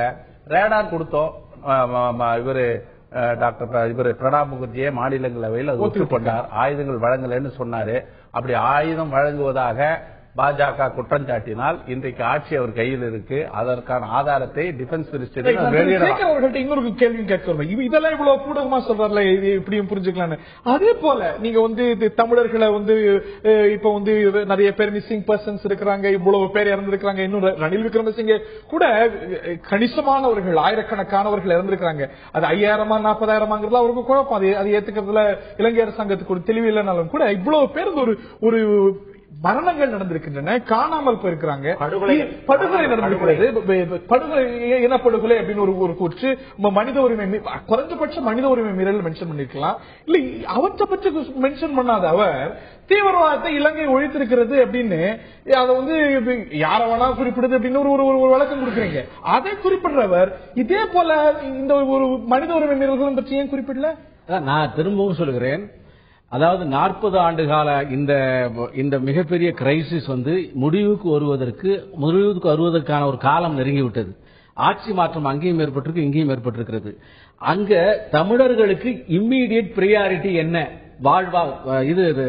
ரீஹாபிலிட்டேஷன் அவர்களுக்கு இம்மீடியட் பிரியாரிட்டி. அவர்கள் சாப்பிட்டு உயிர் வாழ்ந்து தங்க இடம் இருக்கிறதுக்கு அப்புறம் தான் அவர்கள் மற்ற விஷயங்களை பேச முடியும். காரணம் அதற்கே வழி இல்லாத ஒரு சூழ்நிலை. 27,000 வீடுகள் கட்டி நிர்ணயிக்கிறது யாரு? நீங்க தமிழ் தேசிய கூட்டமைப்பு சர்வதேச விசாரணை கேட்குது. சர்வதேச விசாரணை வேணா ஒரு உள்நாட்டு விசாரணையாவது வலியுறுத்தி இருக்கலாம். நடவடிக்கை அதாவது பாரதிய ஜனதா கட்சி, குறிப்பாக நரேந்திர மோடி அவர்கள் அங்க இருக்கக்கூடிய தமிழர்களுக்கு ரீஹாபிலிட்டேஷன் பிரைமரி அதை வந்து செய்யாமல் இதற்கு முன்னால வந்து இப்ப அவர் வந்து அவருடைய குற்றச்சாட்டுகளை இப்ப முதல்ல வைப்போம். முதல்ல வச்சு நீங்க மனித உரிமை மீறி இருக்கிறீர்கள், ஆகவே வந்து இலங்கை வந்து இதை வந்து இன்டர்நேஷனல் லெவல்ல பேஸ் பண்ணி ஆக வேண்டும் என்று பாராளுமன்றத்தில் மோடி உரையாற்றுகிறார் என்று வைத்துக் கொள்வோம் உங்களுடைய கோரிக்கைக்காக. ஆனா அந்த இம்மீடியட் பிரியாரிட்டி முழுசா பின்னாலே தள்ளப்படும். இது மட்டும் மிக பெரிதாக எடுத்துக்கொள்ளப்படும். அதன் மூலமாக நான் கேட்கிறேன், தமிழ் மக்களுக்கு உள்நாட்டு விசாரணையை துரிதப்படுத்தணும், அதை வலியுறுத்தி தமிழ் மக்களுக்கு நீங்கள் நிவாரணம் இது நாள் வரை இது சம்பந்தமாக பேசினார்கள். அந்த விசாரணை துரிதப்படுத்தணும் அப்படிங்கறது மக்கள் கோராத விஷயம். அவங்க பிரையாரிட்டைஸ் பண்ணாத ஒரு விஷயமா, ஒரு ராணுவம் பின்வாங்கப்படணுங்கிறது அவங்க பிரையாரிட்டைஸ் பண்ணாத ஒரு விஷயமா, அவங்களுடைய இமீடியட் பிரையாரிட்டைஸ் பண்ணாத விஷயம் அல்ல. ஆனா எத்தனாவது முதல்ல ஜீவாதாரம் முதல்லையா, இம்மீடியட் வாழ்க்கை முதல்லையா, இன்றைய சோறு முதல்லையா, இன்றைய கௌரவம் முதல்லையா? இதெல்லாம் விட்டு நீங்க அதை மட்டும் சொல்வதன் நோக்கம் என்ன? அதை மட்டும் சொல்லிக் கொண்டே இருக்கலாம். இதெல்லாம் எதுவுமே கிடைக்காது. இதையெல்லாம் பற்றி கவலைப்படாதவர்கள் தான் அதை பத்தி சொல்லிட்டு இருக்காங்க. இதை பற்றி நாங்கள் உடனடியாக கவலைப்படுகிறோம். நரேந்திர மோடி அவர்கள் இவ்வளவு வெட்ட வெளிச்சமா சொல்லிட்டார். தீவிரவாதத்துக்கு எதிராக தான் ஒரு வெற்றிகரமா ஒரு போராட்டம் முடிஞ்சிருக்கு அப்படிங்கறத சொல்லிடுறதுங்கிறது என்னன்னா, அவருடைய உண்மையான முகத்தை அதில் காட்டியிருக்கிறார். ஒண்ணு, எப்படி ராஜபக்சேவும் மைத்ரிபால சிறிசேனாவும் அங்கே எப்படி ஒரு சிங்கள பௌத்த பேரினவாதத்தை நிலைநிறுத்துவதற்கு எப்படி அவர்கள் முயற்சி செய்து கொண்டிருக்கிறார்களோ, அதே போல இந்தியாவிலே இந்து பேரினவாதத்தை நிலைநிறுத்துவதற்கு எப்படி மோடி முயற்சி செய்கிறாரோ, இரண்டு பேரும் ஒரே நேர் ஓட்டில் நின்று கொண்டு சிறுபான்மை மக்களுடைய உரிமைகளை ஒழித்து கட்டுவதற்கு தான் இந்த பயணமாக இருக்கிறதே ஒழிய இது வேற ஒரு இதுவும் இல்லை. இதுல எதுவுமே நடக்க போவதில்லை. ஏனென்றால் அவர் வெளிப்படையா பேசிட்டார், வெளிப்படையா சொல்லிட்டார். இது வெளிப்படையா இந்தியாவில இருந்து பேசல, இலங்கையில இருந்து பேசுறாரு. தமிழ்நாடு பாரதிய ஜனதாக்கும் அதுல குழப்பம் இருக்கலாம். ஆனா தேசிய பாரதிய ஜனதா இதில் தெளிவாக இருக்கிறது. எல்டிடியும் தமிழர்களையும் வேறுபடுத்த அவங்க வெவ்வேறு இடங்களில் மாற்று கருத்து இருக்கலாம், தமிழ்நாடு பாஜகவுக்கு மாற்று கருத்து இருக்கலாம். இதைத்தான் அவர் வெளிப்படுத்துகிறாங்கிறத தாண்டி அவர் தமிழர்களுடைய பல விஷயங்களை பத்தி பேசவும் செய்திருக்கிறாருங்கிறத நம்ம பார்க்கணும். உங்கள்கிட்ட வரேன். இந்த நிலையத்தில் திரு வேலாயுதம் அவர்கள் நம்முடைய இருக்கிறார். இலங்கையை சேர்ந்த திரு இணையமைச்சர் வேலாயுதம் நம்முடைய இணைந்திருக்கிறார். இந்த மோடியுடைய வருகை, இந்த ஒரு விஷயம் பற்றி உங்களுடைய முதற்கட்ட கருத்து நான் கேட்க விரும்புகிறேன். திரு வேலாயுதம்.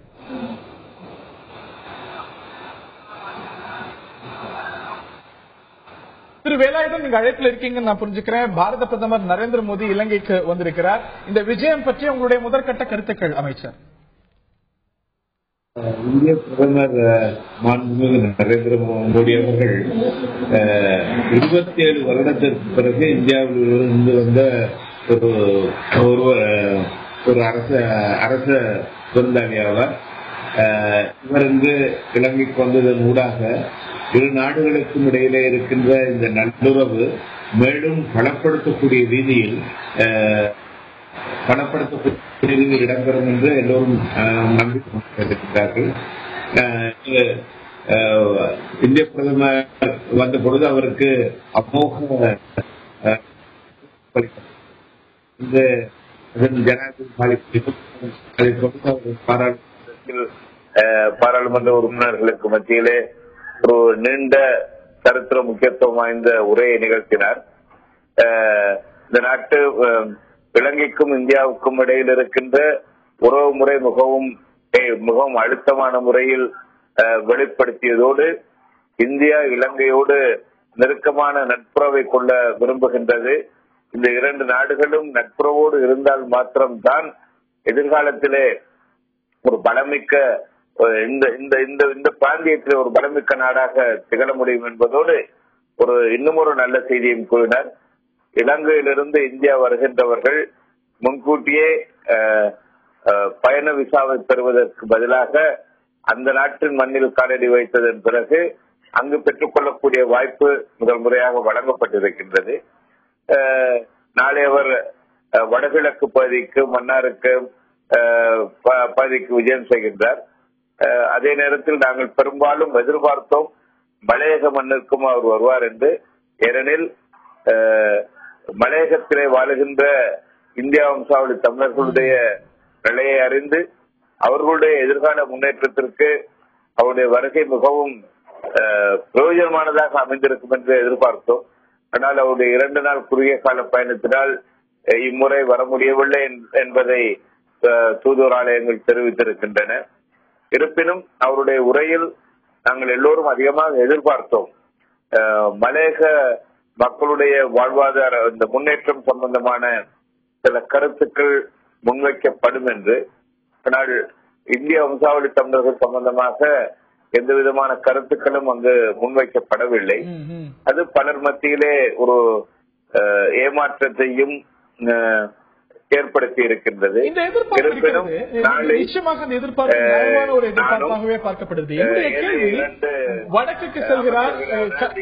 அவர்களும் ராதாகிருஷ்ணன் அவர்களும் மனோகணேசன் அவர்களும் மாண்புமிகு பிரதமர் அவரை சந்திப்பதற்கு வாய்ப்பு கிடைத்திருக்கின்ற நாளை மாலை 6 மணிக்கு சிறிது நேரம் எங்களுக்காக ஒதுக்கப்பட்டிருக்கின்றது. அதன் பொழுது மலையக மக்களுடைய, இந்தியாவும் சரி தமிழ் மக்களுடைய நிலைமையை நாங்கள் எடுத்து கூற இருக்கின்றோம். ஏனெனில் எங்களுடைய சமூகம் இந்த நாட்டிலே எல்லா மட்டத்திலும் பின்தங்கிய நிலையில இருக்கின்றார்கள். வீட்டுரிமை எடுத்தால் என்ன, கல்வி நிலையை எடுத்தால் என்ன, பொருளாதார நிலையை எடுத்தால் என்ன, சகலவற்றிலும் பின்தங்கிய ஒரு சமூகமாகவே மலைய தமிழர் விவகாரத்துல இந்தியா கூடுதல் அக்கறை செலுத்தணும் அப்படிங்கிற எதிர்பார்ப்பு நியாயமான எதிர்பார்ப்பாகவே பார்க்கப்படுது. இது ஒரு பக்கம் இருக்க, வடக்குக்கு செல்கிறார், மலையத்துக்கு வரணுங்கிற எதிர்பார்ப்பு ஒரு பக்கம் இருக்க, இலங்கையை சேர்ந்த அமைச்சர்கள் சம்பிக்க ரணவங்க அப்படின்னு புரிஞ்சுக்கிறேன். இந்தியா இலங்கை விவகாரத்தை வெறும் தமிழ் கண்ணோட்டத்துல மட்டும் பார்க்க கூடாது அப்படிங்கிறாங்க. இலங்கை பிரதமருடைய பேட்டி இவையெல்லாம் நல்லுறவு ஏற்படணும் அப்படிங்கிற ஒரு சூழ்நிலையில சில ஒரு இரிட்டன்டாக பார்க்கப்படுது இல்லையா? சம்பிக்க ரணவங்க நீங்க ஒரு தமிழர் கோணத்திலேயே இந்த இந்திய இலங்கை உறவை பார்க்க கூடாது அப்படிங்கிறார். இந்த ஒரு விமர்சனமும் சேர்ந்தே வருது இல்லையா? அது ஓரளவுக்கு உண்மை. நான் அதை ஏற்றுக்கொள்வேன். இலங்கை இந்திய உறவு என்பது வெறுமனே தமிழர்களுடைய உறவை, தமிழர்களுக்கு இடையிலான உறவை மாற்ற வைத்து பார்க்க கூடாது என்பதை நான் உணர்ந்து கொள்கின்றேன். அதே நேரத்தில் இந்த நாட்டிலே தமிழ் மக்கள் நீண்ட பல காலமாக நீண்ட ஒரு யுத்தத்திற்கு முகம் கொடுத்தவர்கள், உரிமைக்காக போராடி, அதே போன்று மலையக மக்கள் இந்த நாட்டிலே பொருளாதார வளத்தை பெருக்குவதற்காக 175 ஆண்டுகளுக்கு முன்னர் இங்கு அழைத்து வரப்பட்ட புலம்பெயர்ந்த தமிழர்கள், இவர்களுடைய வாழ்விலும் மாற்றங்கள் ஏற்பட வேண்டும். எனவே ஒட்டுமொத்தமான இலங்கையின் அபிவிருத்தியையும் நல்லுறவையும் பேணுகின்ற ரீதியில நடந்து கொள்கின்ற அதே வேளையில் ஒரு சில ஓரளவிற்கேனும் எங்களுடைய மக்களுடைய பற்றிய விடயங்களையும் சற்று சம்பந்தப்படுத்தி இருந்தால் அது மேலும் சிறப்பானதாக இருக்கும் என்று இந்த எல்லோரும் எதிர்பார்க்கின்றார்கள். எதிர்பார்ப்பு நியாயமான எதிர்பார்ப்பாகவே தொடரும் எதிர்பார்ப்பாகவே இருந்து வருகிறது. சென்ற அரசோ இந்த அரசோ மலைய தமிழர்களுடைய பிரதிநிதிகள் இந்திய அரசாங்கத்திட்ட கேட்கக்கூடிய விஷயம், எங்களையும் கவனியுங்கள், இங்கிருந்து புலம்பெயர்ந்த மலையக தமிழர்களுடைய விவகாரத்திலையும் அவர்கள் நிச்சயமாக பின்தங்கி இருக்கிறார்கள். பொருளாதார ரீதியாக இந்தியாவுக்கு தார்மீக ரீதியில் நிச்சயமாக அவர்கள் மீது உரிமையும் கடமையும் சேர்ந்தே இருக்கிறது. அதையும் பிரையாரிட்டைஸ் செய்ய வேண்டும் இந்திய அரசாங்கங்கள் அப்படிங்கிறது மலையக தமிழர் பிரதிநிதிகளுடைய தொடர்ந்து கோரிக்கையாக இருக்கிறது. இது இந்த முறையில் அந்த அளவுக்கு முக்கியத்துவம் கொடுக்கப்பட்டிருக்கிறதா அப்படிங்கிற கேள்வி எழவே செய்கிறது. இந்தியாவின் ராதான் என்னை தோற்கடித்தது என்ற ரீதியில் பேசுகிறார் மஹிந்த ராஜபக்சே. அது சாத்தியமாங்கிற கேள்வியெல்லாம் தொடர்ந்து எழவே செய்திருக்கிறது. நரேந்திர மோடியுடைய விஜயம்தான் இன்றைய விவாதத்துடைய பிரதான தலைப்பு. செய்தி ஒண்ணு வந்திருக்கு. அதுல நாளைக்கு நரேந்திர மோடி அவர்கள் ராஜபக்சேவை சந்திக்க இருக்கிறார். அந்த சந்திப்பு இந்திய அதிகாரிகளுடைய கேட்டுக்கொண்டதின் அடிப்படையில் தான் அந்த சந்திப்பு நிகழ்வதாகவும் அந்த செய்தி கூறுகிறது. ஒண்ணு இல்ல, இப்போ நீங்க பர்மால போய் அவரை பார்த்தா சரி, இதை நீங்க கருத்தா சொல்றீங்களா? வந்திருக்கிற செய்தி அது வரவேற்கத்தக்கது. வந்திருக்கிற செய்தியே சொல்றேன். ஏன்னா நண்பர் வன்னியரசு சொன்னதுல ஒரு சித்தாந்த ரீதியான அணுகுமுறையில ஒரு உடன்பாடு இருக்கு. இவர் மதத்தின் அடிப்படையில் பேரினவாதம், அவர் ஒரு இனத்தின் அடிப்படையில் பேரினவாதம், சிறுபான்மையினருக்கு எதிராக வாக்கு வங்கியை உறுதிப்படுத்துகிற அரசியல். அடுத்து இப்ப இன்னைக்கு பிரச்சனை என்னன்னா, அங்க 2 கோடி மக்கள் வாழுகிற நாட்டுல 1.5 கோடி பேர் சிங்களவர்கள் இருக்காங்க. கிட்டத்தட்ட 48 லட்சம் பேர் தமிழர்கள், 3 வகையாக மலையக தமிழர்கள், இலங்கை தமிழர்கள், முஸ்லீம், தமிழ் பேசுகிற முஸ்லீம். இந்த 3 பேரும் இருக்கிற பிரச்சனை என்றது வடக்கு கிழக்கு மாகாணத்துல ஒரு அரசு இருக்கு. அங்கே ஒரு முஸ்லீம் தமிழர் முதலமைச்சராக இருக்கிறார். அங்கே சிங்களவர்களும் அதிக அளவில் இருக்காங்க, இலங்கை தமிழர்களும் இருக்காங்க. அங்க ஒரு அமைதியா ஒரு ஆட்சி நடக்குது. வடக்கு மாகாணத்துல இலங்கை தமிழர்கள் பெரும்பாலானவர்கள் இருக்கிற பகுதியில இருக்கு. இப்போ அதிகாரத்தை வழங்குவதற்கு, அதிகாரத்தை பெருமளவில் இந்தியாவை போல ஒரு மாநிலத்தை உருவாக்கி 9 ப்ராவின்ஸ் இருக்கு, அதுல மாநிலங்களுக்கு அதிக அதிகாரம் கொடுக்க வேண்டும் என்று அந்த 1987 ஒப்பந்தத்தின் அடிப்படையில் 27-28 ஆண்டுகளாகியும் அந்த ஒப்பந்தத்தை நிறைவேற்றாத நிலையில நரேந்திர மோடி இலங்கைக்கு சென்றிருக்கிறார். கிட்டத்தட்ட 25 ஆண்டு கால ஒப்பந்தம் நிறைவேற்றாததுக்கு ஒரு விழா கொண்டாடலாம்.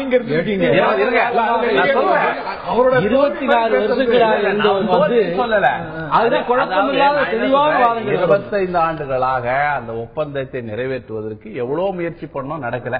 கடைசியா நாங்க என்ன முயற்சி பண்ணோம்னா அந்த போருக்கு பிறகு வாழ்வாதாரத்தை உறுதி செய்கிற வீடு வாசலை இழந்த இலங்கை தமிழ் மக்களுக்காக 49,000 வீடுகள் கட்டுறது. இன்னைக்கு அந்த வீடுகள் போய்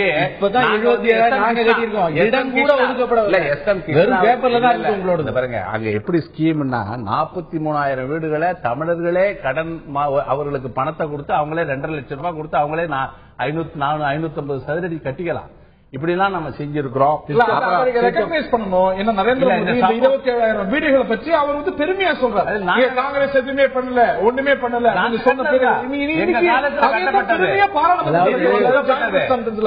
பிஜேபி ஆட்சிக்கு வந்து கொஞ்சம் நான் சொல்லிடுறேன். அதாவது நாங்கள் நிதி ஒதுக்கி 49,000 வீடுகள் கட்டி அதுல இன்னைக்கு அதை திறக்க போறாரு. இந்த சாம்பூர் மின் நிலையம் இருக்கு பாருங்க, 500 மெகாவாட், அதற்கு 1085 கோடி சலுகை கடன் வழங்கியது மன்மோகன் அரசு. இப்படி பல திட்டங்கள், தென்பகுதி ரயில்வே திட்டம், பல திட்டங்களை நாங்கள் வாழ்வாதாரத்தை உறுதி செய்வதற்காக நாங்கள் நிறைய செஞ்சோம். இப்போ அதை போய் செய்வதற்கு ஏற்கனவே எங்க எஸ்.எம். கிருஷ்ணா போனாரு. எஸ்.எம். கிருஷ்ணா வெளியுறவுத்துறை அமைச்சர் செய்ய வேண்டிய பணியை ஒரு பிரதமர் போகும்போது முன்னேற்பாடாக எதுக்காக போனார்னா வரலாற்று புகழ்மிக்க 40 ஆண்டு கால கண்ணீரை துடைப்பதற்காக ஒரு ஒப்பந்தம் போடுகிற வகையில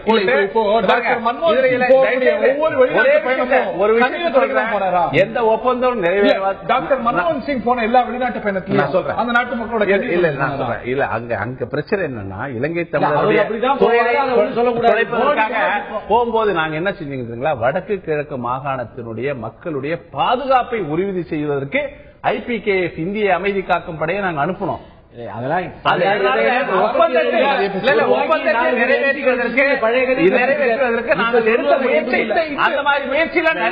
ஒண்ணுமே செய்யலையே. ஹரி சார், ஒரே ஒரு இதுல என்னன்னா, ஒரு நாட்டினுடைய பிரதமர் அங்க போறாரு, வீடுகள் கட்டி தர்றது, இத பத்தியான ஒரு உரையாடல் இருக்குல்ல.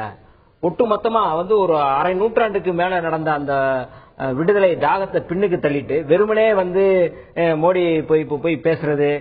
இப்ப இன்னைக்கு வந்து அண்ணன் கோபன் அவர்கள் பேசுறாங்க என்னன்னா, கடந்த காலத்துல வந்து காங்கிரஸ் அரசினுடைய செயல்பாடுகள், வெளியுறவுத்துறையினுடைய கொள்கை என்னவோ அதே கொள்கை என்னன்னா, இதுல கேளுங்க, வெளிப்படையா அவரே சொல்லிட்டாரு. இது வந்து இலங்கைக்கு சிங்கள இனவாதத்துக்கு ஆதரவா அவர் பேசினது என்னன்னா, நான் தீவிரவாதம் வந்து ஒட்டுமொத்த ஒரு மிகப்பெரிய ஒரு தமிழர்களுடைய ஒட்டுமொத்த இனப்படுகொலை செய்த அந்த நாட்டுக்கு இவர் போன உடனே என்னன்னா, பாருங்க, நீங்க வந்து இவ்வளவு காலம் வந்து போனதுக்கு அப்புறம் கூட வந்து அவர் இனப்படுகொலை நடந்ததை பத்தி அவர் பேசல. அங்க நடந்த மனித உரிமை மீறல் குறைந்தபட்சமாக அவர் பேசல, எதுவுமே பேசல. இன்னமும் வந்து வடக்கு மாகாணத்துல இன்னமும் வந்து இலங்கை ராணுவம் வந்து அங்க முற்றுகையிடப்பட்டிருக்கு. அந்த ராணுவத்தை அகற்றணும் நம்ம சொல்றோம், அதுவும் போல. அங்க வந்து உயர் கண்காணிப்பு வளையமாக மாற்றப்பட்டிருக்கு, அந்த வளையமும் அகற்றப்படல. காணிகள் பறிக்கப்பட்டிருக்கு, காணிகளை பத்தி காணிகள் பத்தி பேசல. சம்பூர் அனல் நிலையை பத்தி சொல்றாரு. சம்பூர் அனல் நிலையை சுத்தி இருக்க சார் வரும் சார், சம்பூர்ங்கிற அந்த அனல் நிலையத்துல சுத்தி இங்க கேளுங்க, அந்த ஊர்ல இருக்கிற 14,000 மக்கள் குடியிருக்கிற மக்கள் வந்து கிளிவெட்டி கட்டப்பரிச்சான்ங்கிற ஊர்ல போய் இன்னைக்கு அகதியா குடியிருக்கிறாங்க.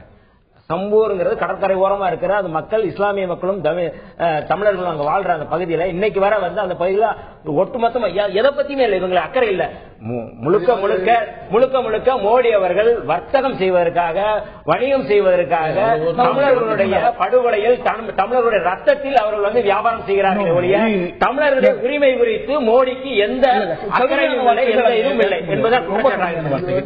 ஒரு விவாதம் நடக்கும்போது ஒரு அமைதியான சூழலில் ஒரு கான்டெக்சுவல் பேசிஸ்ல பண்ணா நம்மளுக்கும் பயனா இருக்கும், பார்க்கறவங்களுக்கும் பயனா இருக்கும். சாம்பூர்ல நடந்தது, சாம்பூர்ல தமிழர்களும் இடம் மாறி போனாங்க. யாழ்ப்பாணத்தில் தமிழ் பேசும் இஸ்லாமியர்களும் இடம் மாறி போனார்கள். அதற்கு யார் காரணம்? அதுக்கு யார் காரணம்? நீங்க சொல்லுங்க, யாரு வரலாற்று ரீதியாக ஒரே ஒரு செய்தி சாதாரணமா வெறுமனே சொல்லாதீங்க. நீங்க என்னன்னா, ஒரு அரை நூற்றாண்டு காலம் நடந்த இந்த போராட்டத்தை பின்னுக்கு தள்ளிவிட்டு வெறுமனே நாங்க வீடு கட்டி தரோம், நாங்க வந்து அங்க பாக்குறோம், அவங்களுக்கு நல்லது செய்யறோம் அப்படின்னு சொல்லி ஏமாற்று வேலைன்னு நான் சொல்றேன். வரலாற்றையே நீங்க பாருங்க, வரலாற்றையே நீங்க பாருங்க. வெறுமனே இன்னைக்கு வந்து இசைப்பிரியா படுகொலை செய்யப்பட்ட அந்த காட்சி வெறுமனே சொல்ல முடியாது. யாழ்ப்பாணத்தில் இருக்கும் முஸ்லிம்கள் தமிழ் தானே பேசுறாங்க, இலங்கையில் இருக்க முஸ்லிம்கள் தமிழ் பேசுறாங்களா? தமிழர்கள் தான், அவங்களும் தமிழர்கள் தான். சரி, 24 மணி நேரத்துல யாழ்ப்பாணத்தில் பேசும் முஸ்லிம்கள் வெளியேற வேண்டும் என்று சொல்வது யார்? அது சொல்லிட்டு வந்து நீங்க பேசல. நம்ம வந்து ஒரு விடுதலை போராட்டத்துல இப்போ அந்த விடுதலை போராட்டத்துல என்ன நடந்தது, என்ன நடக்குது அப்படிங்கிறது ஆனா என்னுடைய கருத்து, விடுதலை சிறுத்தைகளுடைய கருத்து என்னன்னா, இதுல வந்து நரேந்திர மோடி அவருடைய இந்த பயணம் ஒட்டுமொத்தமாக சிங்கள பேரினவாதத்தில் நிலைநிறுத்துவதற்காக அவருடைய ஆதரவுக்காக சென்றிருக்கிறத ஒழிய தமிழர்களுக்கு குறைந்தபட்சம் அவர்கள் போய் நீங்க வந்து குறைந்தபட்சம் நீங்க ராணுவம் நிக்குதாங்க, வீட்டுக்கு முன்னாடி நிக்குது, பெண்கள் வெளியில போக முடியலங்க, அந்த ராணுவத்தை அகற்ற மாட்டார் அப்படிங்கிறதுக்கு இன்னைக்கு உத்தரவாதம் சம்பந்த அவர்கள்ட்ட கேட்க வேண்டிய கேள்வி, இது வந்து ஒரு வெறும் வர்த்தக உறவுகளை மட்டுமே பிரையாரிட்டைஸ் பண்ணக்கூடிய ஒரு பயணம் அப்படிங்கிற ஒரு குற்றச்சாட்டு ஒரு பக்கம் இருக்க, வெறும் ஆப்டிக்ஸ் நிறைய இருந்து வெறும் சப்ஸ்டன்ஸ் குறைவா இருக்கக்கூடிய ஒரு பயணம் அப்படிங்கிற இன்னொரு குற்றச்சாட்டு இருக்கிறது. சப்ஸ்டன்ஸ் அதிகம் இருக்கக்கூடிய ஒரு பயணமா பார்க்கிறோம். இது வந்து optimal mix of both, sending out messages. இப்போ வந்து முக்கியமானது வந்து என்கேஜ்மெண்ட் இஸ் கீ. என்ன வேணா நீங்க இந்தியாவுக்கும் பாகிஸ்தானுக்கும் பிரதமர் போயிட்டு வரது இல்லையா, என்கேஜ்மெண்ட் இருந்தது ரொம்ப முக்கியமானது. இப்போ வந்து நீங்க நானும் பேசிக்கவே இல்லைன்னு வச்சுக்கோங்க, நாளைக்கு ஏதாவது பிரச்சனை எப்படி உங்ககிட்ட வந்து இது பண்றது? So as a symbol of engagement at the highest level is always welcome. அது ஃபர்ஸ்ட் பாயிண்ட். அந்த என்கேஜ்மென்ட் எகனாமிக் டைஸ் தான் அதிகமா பிரையாரிட்டைஸ் செய்யப்படுது. நிறைய வந்து எத்தனை இஷ்யூஸ் ஒப்பந்தத்தை தெளிவுபடுத்திருக்காங்க. அந்த ஒப்பந்தம் 4 ஒப்பந்தங்கள் இருக்கு, 4 ஒப்பந்தங்கள் தெளிவா இருக்குது. அதுல இப்ப வர்த்தகமே வேணான்றீங்களா? இல்ல வர்த்தகம் இல்ல, மக்கள் என்னங்க நீங்க வர்த்தகத்துக்கு வந்து போறாரு, அந்த நாட்டினுடைய எதிர்பார்ப்பு என்ன? ஒரு அரை நூற்றாண்டுக்கு மேல நடந்த அந்த போராட்டம், போர், பாதிப்பு,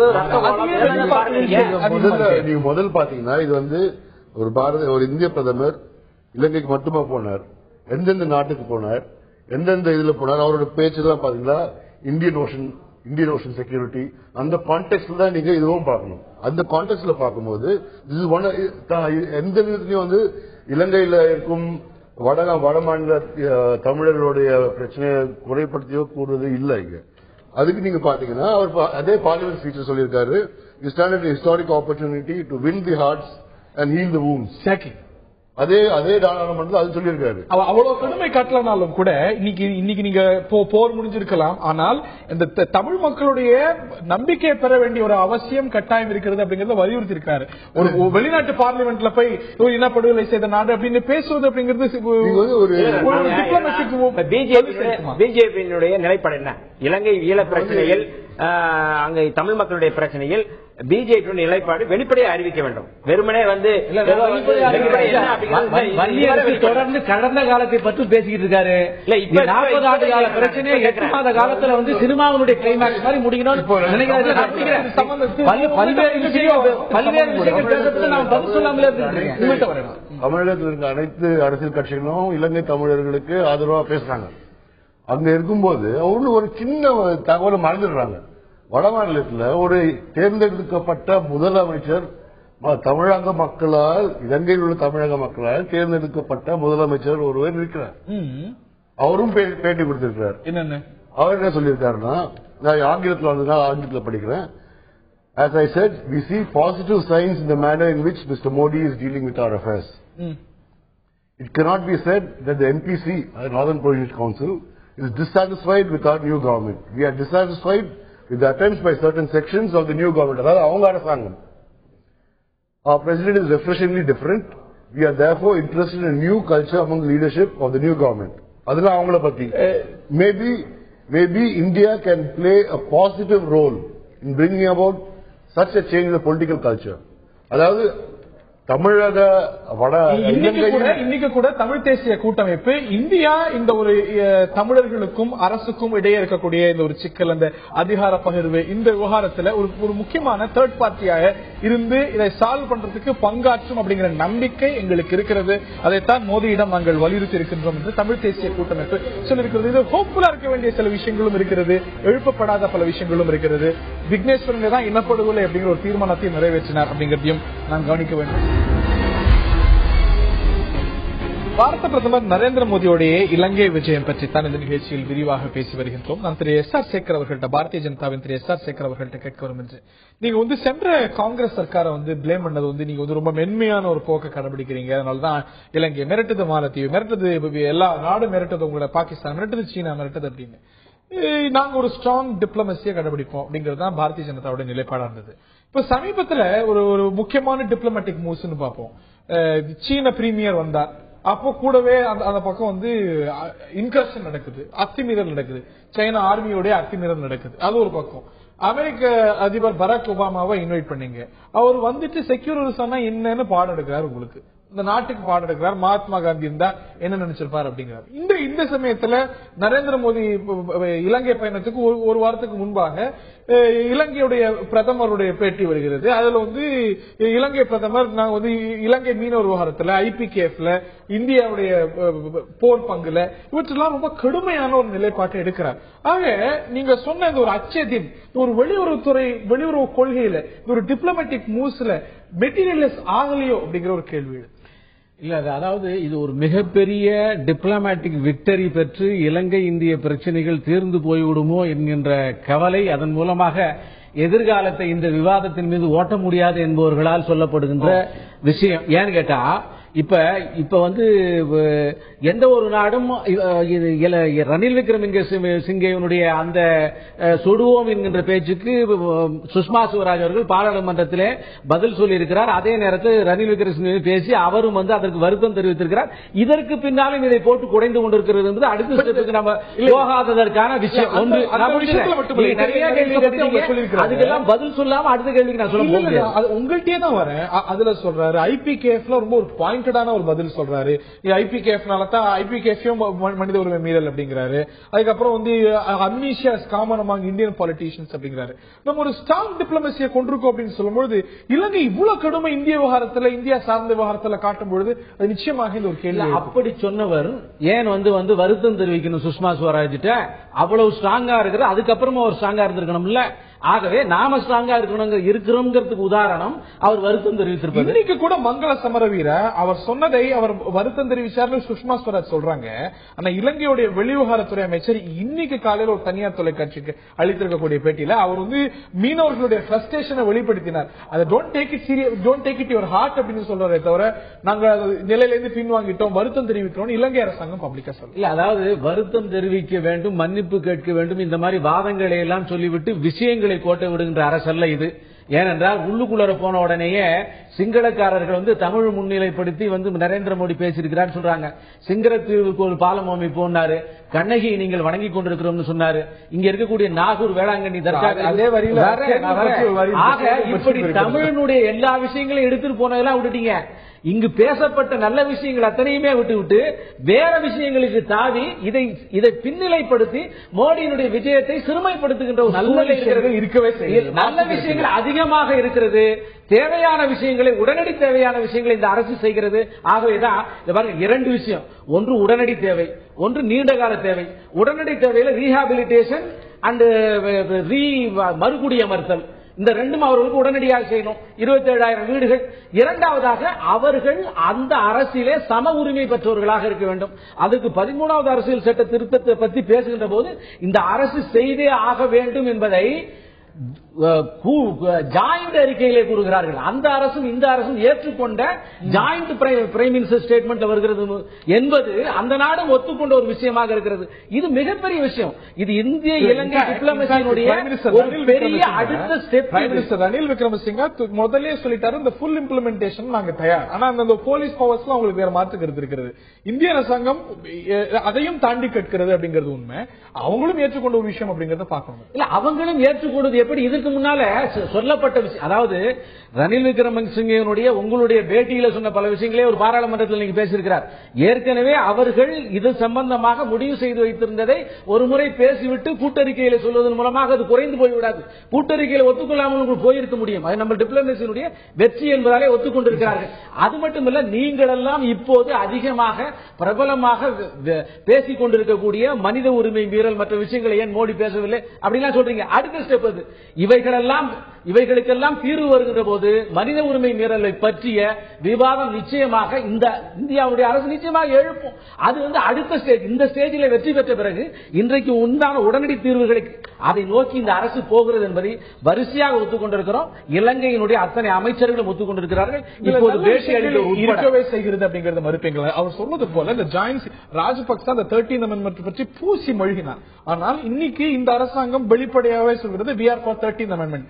அவங்க ஃபுல் இம்ப்ளிமெண்டேஷன் சொல்லி சில இக்கண்ணா வைக்கிறாங்க. அதுல நமக்கு மாற்று கருத்து இருக்கிறது. போலீஸ் பவர்ஸ்ல மெர்ஜர்ல நமக்கு கோரிக்கைகள் அதிகமா இருக்கு. ஆனா இன்னைக்கு ஜாயின்ட் ஸ்டேட்மெண்ட்ல இடம்பெறது அந்த அரசாங்கமும் சொல்றது அப்படிங்கறதெல்லாம் ஒரு வெல்கம் ஸ்டெப்பா ஏன் காங்கிரஸ் கட்சி தவறுகிறது? கிட்டத்தட்ட 13வது திருத்தம் இலங்கை நாடாளுமன்றத்தில் நிறைவேற்றப்பட்டு கிட்டத்தட்ட 20 ஆண்டுகளாகிறது. 20 ஆண்டுகளாக எந்த முன்னேற்றமும் இல்லை. ஒரு நேரத்தில் இதே நரேந்திர மோடி அவர்கள் இது குறித்து பேசுகிற போது அதிகாரங்களை அதிகமாக பெறுகிற முயற்சியில் ஈடுபடுவோம் என்று சொன்னார். இதே ராஜபக்சே 2009 போருக்கு பிறகு 13th அமெண்ட்மெண்ட் பிளஸ் என்று கூடுதல் அதிகாரங்களை கூட வழங்குவோம் எல்லாம் பேசினார். ஆனால் பின்னாலே பாத்தீங்கன்னா அதை நிறைவேற்ற அவர் மறுத்து இன்றைக்கு வடக்கு மாகாணத்தில் ஒரு தேர்ந்தெடுக்கப்பட்ட அரசு வந்த பிறகு நண்பர் வன்னியரசு சொன்னது போல அங்கே ராணுவமயமாக்கப்படுகிறது. நில உடைமை உரிமைகள் கிடையாது. நாங்க கேட்கிறது அதிகாரத்தை வழங்குவதற்கு devolution of more power to northern province என்கிற அந்த அடிப்படையில செயல்படுவதற்கு என்ன தயக்கம்? இதற்குரிய உறுதியான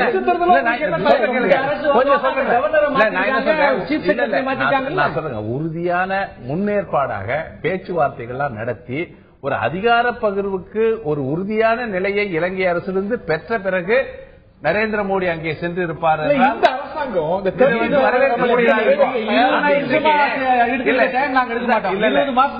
நான் கேட்கிறது முன்னேற்பாடாக பேச்சுவார்த்தை நடத்தல. ஒண்ணு. ரெண்டாவது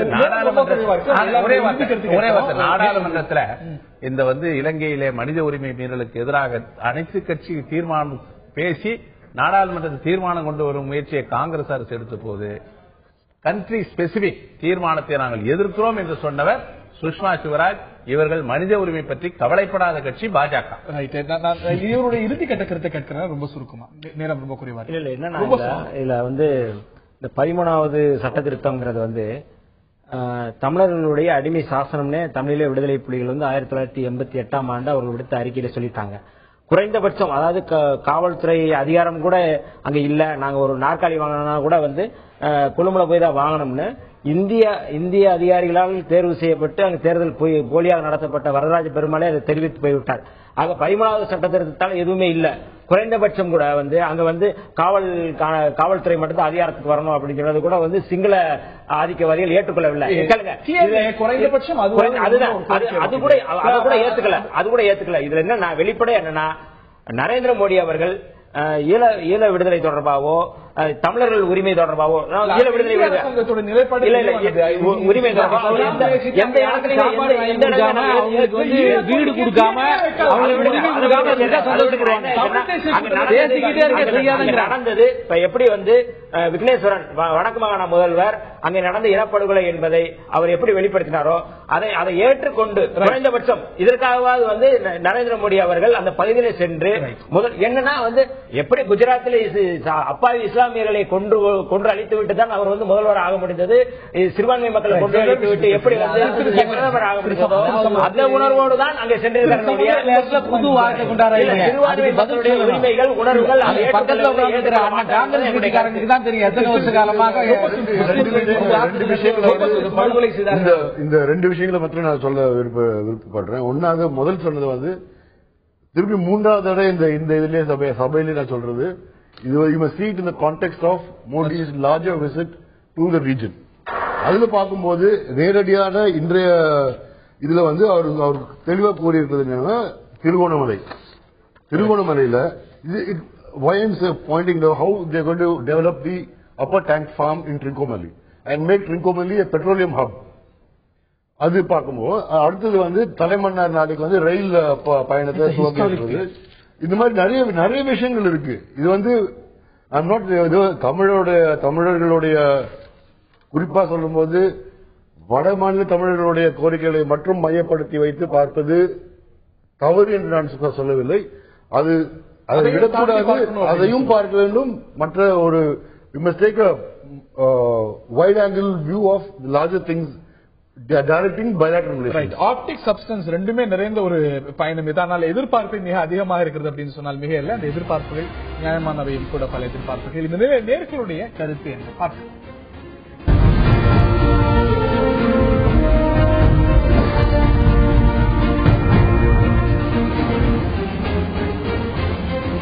நரேந்திர மோடியுடைய இலங்கை பயணம் தமிழர்களுக்கு பயன் தரும், நன்மை தரும் என்று 25%, பயன் அளிக்காது என்று 56%, காலம் சொல்லும் என்று 19% சொல்லியிருக்கிறார்கள். பயன் தரும் என்று 25%, பயன் அளிக்காது என்று 56%, காலம் சொல்லும் என்று 19% சொல்லியிருக்கிறார்கள்.